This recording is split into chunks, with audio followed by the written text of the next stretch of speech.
So although you are watching this probably on your phone right now and you probably saw the link while you're on social media, and I probably promoted it across several social media platforms, not to mention the video was created pretty much entirely from the use of a cell phone. In this video, I'm going to talk about digitally detoxing from your phone as a way to support your mental health and thus your sobriety. Most of the time when you hear the word detox as it relates to sobriety, you think about detoxing from drugs and alcohol. And hopefully at this point, you're detoxed from all that stuff. If not, cool, you'll get there. Do it safely, please. How can we detox from our phones? How can we detox from social media or other apps that we might fall into obsessive or unhealthy use of? In this video, I'm going to address my own relationship with my phone and social media and how it has been very unhealthy at certain points in my life and how it has definitely contributed to negative effects on my mental health and my sobriety at times, and how I have a more, I would say, we exist alongside each other a little bit more healthily now. So I'm going to go through that, and then I'm also going to look at the science behind how cell phone usage or excessive cell phone usage or social media or whatever that might be, how that might actually affect our mental health. And of course, I'm going to connect it to addiction recovery, substance abuse recovery, because relevance. Finally, I'm going to leave you guys off with a little practical tip that you can use to potentially start integrating like a digital detox, a phone detox, and hopefully help add this to your sobriety toolbox, and you can use it long term if it's something that you feel will be of use to you.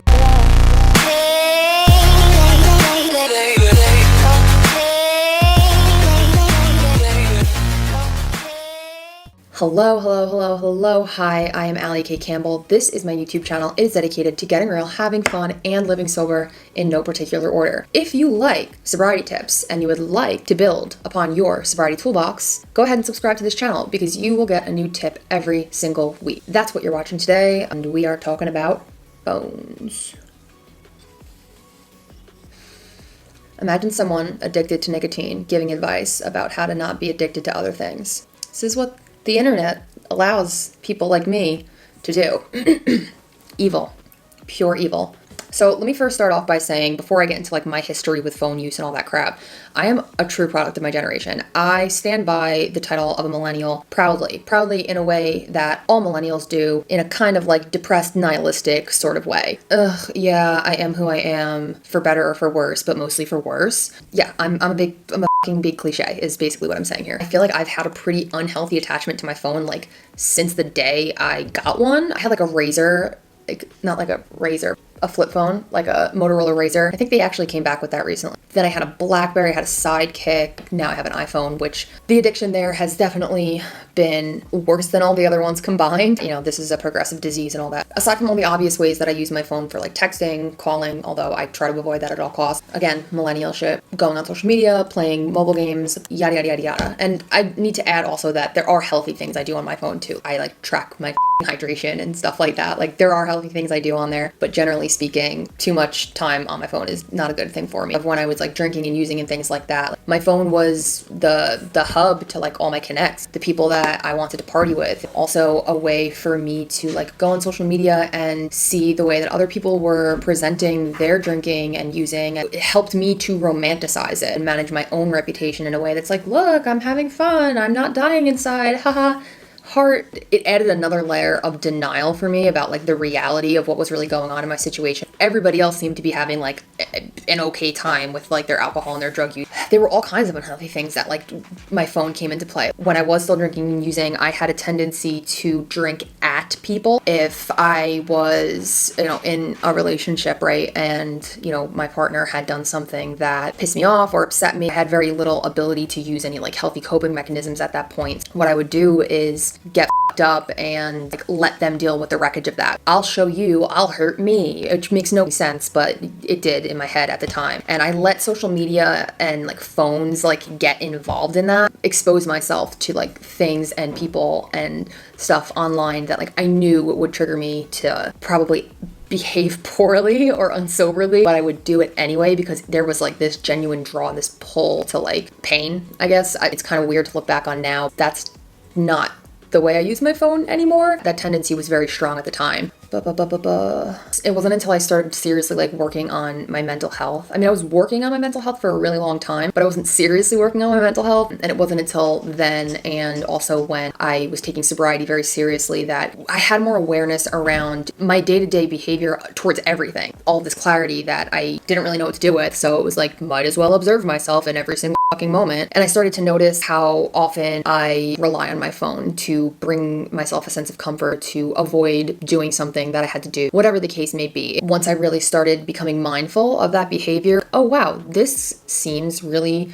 similar to the way that I use drugs and alcohol. It's the first thing I do when I wake up in the morning, the first action I take, the last thing I do before I go to bed. Certain aspects, it's even worse. I still struggle to just go to the bathroom without my phone. Consciously tell myself, like, if I have to pee, I'm gonna get up, grab my phone, and then I go. So now I'm like, oh, I have to pee, I get up, I go to grab my phone, and I say, Allie, what? And I have to actually challenge myself to not bring it to the bathroom with me. What is so scary about going to the bathroom alone without having my phone on me? Ridiculous attachment. Very reminiscent of the addictive tendencies I had towards more harmful substances, if you will. I have a healthier relationship with it now. Consciously take digital detoxes, whether it's from certain apps that I'm overusing or my phone altogether. What helped me to prioritize doing this kind of thing was like looking into the research and finding out, is there any validity behind the idea that like my ridiculous attachment to my phone is actually causing like some kind of like negative consequences? Is there any science behind it? Because God forbid I just like trusted my own experience. I need a group of researchers to provide me with empirical evidence to prove to me that something is happening to me. Maybe you do too. In that case, let me enlighten you with the studies that I found. It wasn't difficult to find studies on this at all, because I think that it's definitely something that's being looked into more and more often. Probably a very relevant problem right now in the age of communication and technology and all that. First study I found is titled Cell Phone Addiction and Psychological and Physiological Health in Adolescence. My substance abuse issues happened in adolescence. A lot of the times that's where it begins. It's interesting that that was their focus. They found that sleep deficit, anxiety, stress, and depression are all associated with internet use, internet abuse. That's a very important distinction. So related to mobile phone use as well. Having a healthy sleep schedule, learning to manage our stress appropriately, learning ways to tolerate anxiety without like going off the deep end, things like that are so important for everyone. And they're even more important, I would argue, for people who are trying to maintain sobriety. A lot of the time we fall into the habit of using or abusing the internet or our phones or social media or whatever it might be. Anything can really become a bad habit if you do it too much, right? Lead us to relapse, lead us to use again, or lead us to just be in a really bad place mentally. The next study I looked at, which truly is a doozy, by the way, you guys can always find every study that I source in the description of the video. I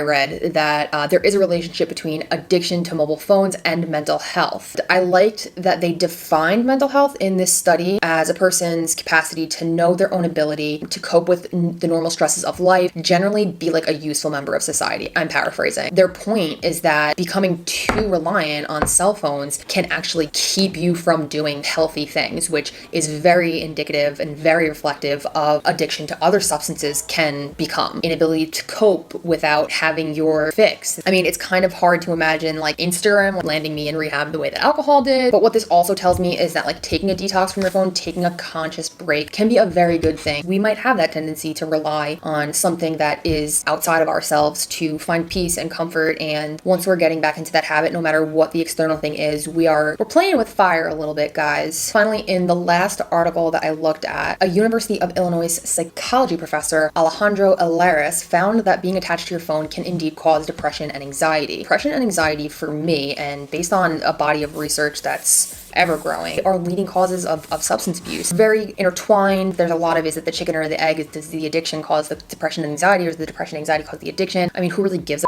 f? The point is that they're close enough for us to know that we should do our best to mitigate any of them. I like this article because this guy talked about how your reasoning behind like why you're using your phone is going to make a huge difference. The level of like anxiety and depression that you might be getting from it. He talked about boredom, and then he also talked about avoidance. Those things are very hard for me to distinguish. To me, anything that isn't anxiety or happiness happiness is like boredom / apathy / depression / avoidance. Hopefully that's just me. Whether it's a boredom thing for you where you're like, okay, like I have some time on my hands, I kind of feel like doing something, let me go and check out social media. Like that's one thing. It's another thing if you are, say, on your phone the entire time you're with your family. So you're like avoiding being present with the people in your life that you care about, anxious about something that's going on in your life, or scrolling mindlessly through Instagram for hours, like not even really reading anything that's being said, like mindlessly. That's the whole problem with it. This study was one of the ones that I liked a lot too, because it leads me to the tip that I want to leave you guys with this week, which is a way to help you figure out what your intentions are behind your phone use, or your social media use, or your app use, or whatever. Like I said, my phone use has transformed, goes in different directions depending on where I'm at in life. Right now, I would say the thing that I'm most unhealthily reliant on is the Mario Kart tour game. I play that way too much. I've cut down because I've realized it's been a issue, but I've noticed that I do it as a way to avoid things. I do it as a way to feel comforted, calm down, which like is okay in a sense, but when it becomes your go-to or my go-to thing, when there are other healthier coping mechanisms at my disposal, that's when it's kind of like tricky and something that I feel like I need to do something about. Recently took a break from Instagram, TikTok, Facebook, all of the like big social medias aside from YouTube, obviously, but I'm creating content right now, not consuming it. That's been pretty good for me too, because I do have a tendency to like, when I'm not doing something, I'm on Instagram for no reason. Like I can't just exist without being present on some kind of social media thing. It's actually been really freeing for the past couple of days. I'm really like actually not looking forward to going back on it. I'm not looking forward to answering this text either. I'm going to challenge you guys to do a couple of different things. First, if you're the kind of person like me who the first thing you do in the morning is like look at your phone, my first challenge is to not do that. If you can go 10, 20, or 30 minutes in the morning, waking up before looking at your phone. I mean, like if you want to look at the time, fine. No scrolling through Instagram, no like checking your email, like none of that stuff. Exist outside of your phone for the first 10, 20, or 30 minutes of your day, and do that same thing before bed. See how that makes you feel. It's probably going to make you feel uncomfortable. Secondly, I want to invite you guys to jot down notes about when you use your phone and when you use social media, or when you use your DOC, like your drug of choice, your apps of choice. And if you need to use the notes app in your phone to do it, fine. I mean, I'd rather use pen and paper, but whatever, it is what it is. Be really mindful about what was happening right before you picked up your phone, what was happening right before you started going into the death scroll on Instagram, what emotion was going on, what external thing took place, if anything, so that you can kind of get a better idea of like what motivates you to use this thing. Perhaps after some entries, you'll be able to see a pattern, even be able to kind of like reflect on how that maybe looked like you're drinking or you're using. It will be challenging. I do want to warn you of that. I'm a firm believer that anything worth doing is not worth doing if it's not hard. You know what I mean? That's not the way the saying goes. You know what I'm saying though. Let me know if you guys have ever felt like addicted to your phones or social media or the internet or any of this digital stuff. Let me know if you have ever experienced a digital detox. Like, is this something that you're interested in? Is this something that you would like to do? If you're gonna do it, I will give you one pass, and that is you can still watch my YouTube videos. Okay guys, it's been real. It's been fun. It's been real fun. Thank you so much for watching. I will see you next time. Bye bye.